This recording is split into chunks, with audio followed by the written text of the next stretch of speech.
Hola, mi nombre es Emilia Pazmiño y seré su guía en la visita al complejo arqueológico Ingapirca.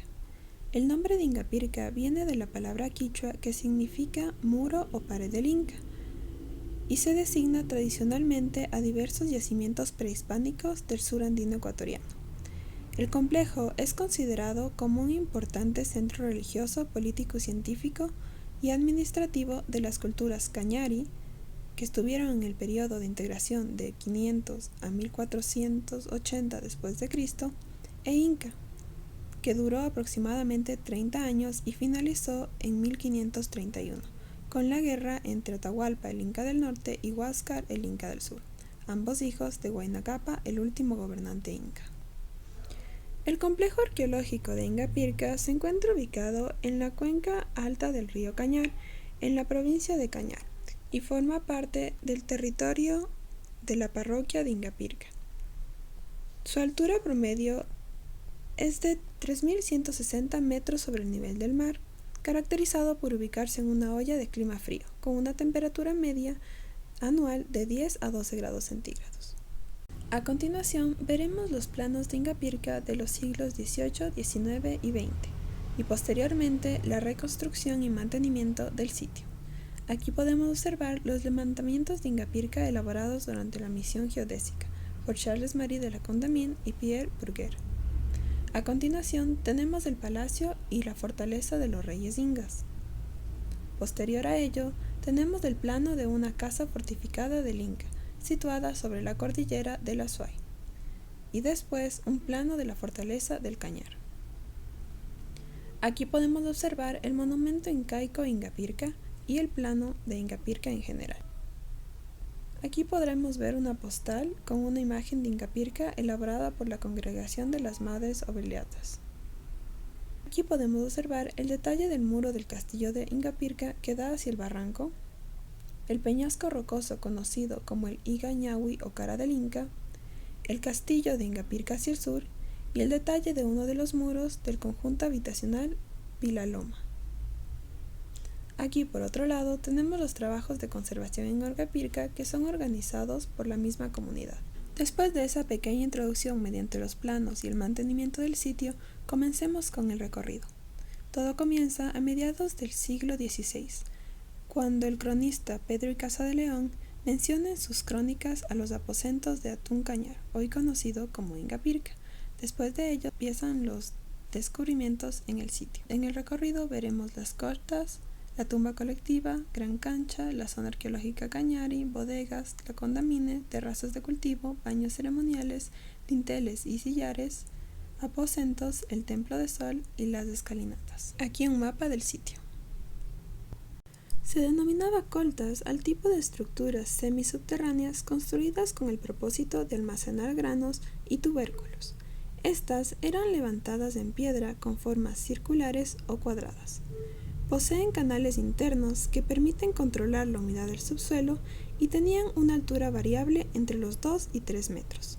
Su techo era hecho de paja y generalmente se ubicaban en pequeñas elevaciones cercanas a las construcciones de carácter habitacional y o administrativos de la época inca. Esta es una réplica. Pilaloma o tumba colectiva. Es el sitio de más larga ocupación y el más antiguo. Data de 1000 años después de Cristo aproximadamente. El espacio fue inicialmente cañari y debido a sus características arquitectónicas se considera que fue un centro social y ceremonial que posteriormente lo ocuparon los incas. Papiloma se levanta sobre un promontorio de baja altura, de forma semielíptica y está conformado por 8 habitaciones rectangulares de arquitectura inca, dispuestas alrededor de un gran patio trapezoidal, donde se puede apreciar un monumento funerario o monolito denominado huanca. Aquí se encontraron diversos ajuares funerarios correspondientes a los cañaris. En las tumbas cañaris de Ingapirca se han encontrado adornos personales como argollas, cascabeles y pectorales, además de tupos o alfileres de cobre de gran formato que se destacan en el ajuar funerario, ya que los cañaris tenían acceso a los materiales cobre, oro y plata.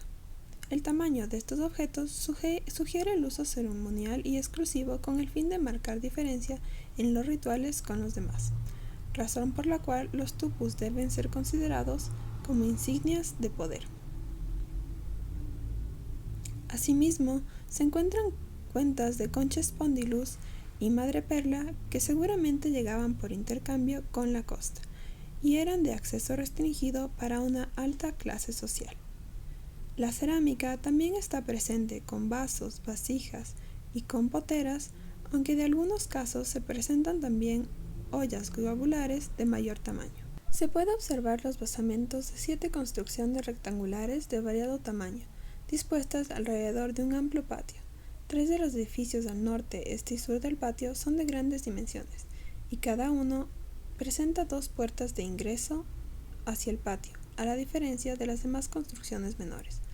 Por los materiales arqueológicos encontrados en el sitio, como fragmentos de vasijas de variado uso, molinos de mano, metales y morteros, se puede determinar que estaba destinado a talleres artesanales de cerámica, preparación de alimento y bebidas como la chicha, para ser empleados durante grandes ceremonias. El Capacñán, o Camino del Inca, era por donde los chasquis llevaban los mensajes a los diversos pueblos y unían las confederaciones de los incas. De igual manera, se cree que por estos mismos caminos arribaron los españoles para la conquista.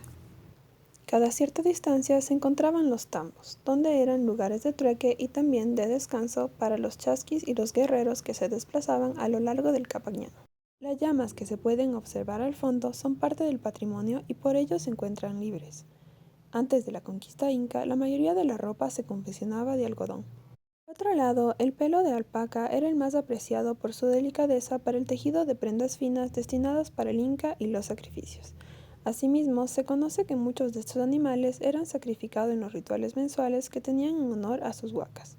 Otro rol que tuvieron los camélidos durante la conquista inca por el Capacñán, circulaban sobre todo caravanas de llamas con vituallas para los ejércitos del inca.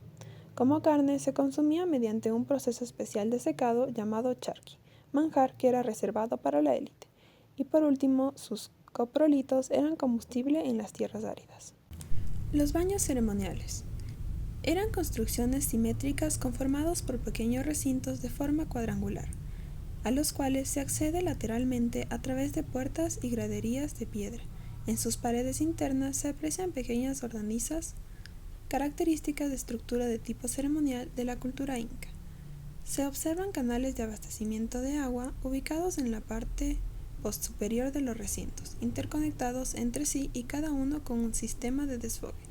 Por las características de estas estructuras y su ubicación con relación a pila loma y plaza ceremonial, se consideran espacios con fines rituales para sacerdotes e incas. Vaguada o terrazas. Son muros que, siguiendo la cobertura y topografía del terreno, conforman terrazas que definen áreas de posible uso agrícola.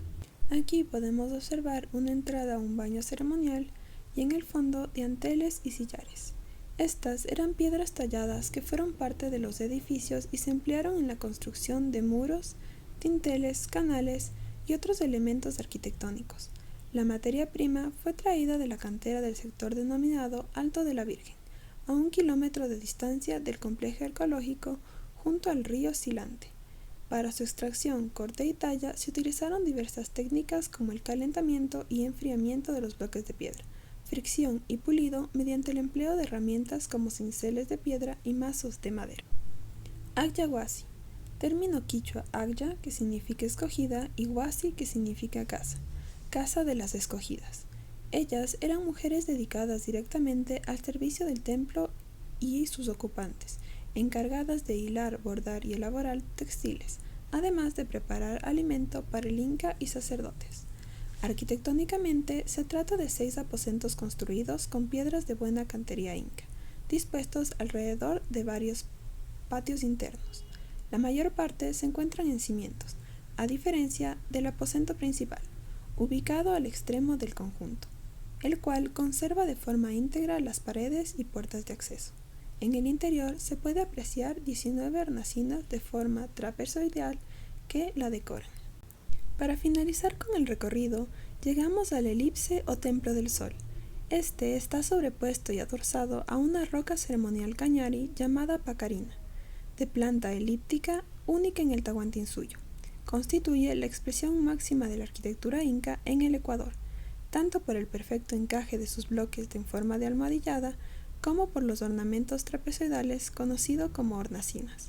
Posee 37.10 metros de largo por 12.35 metros de ancho, con una altura que varía de 3,15 a 4,10 metros.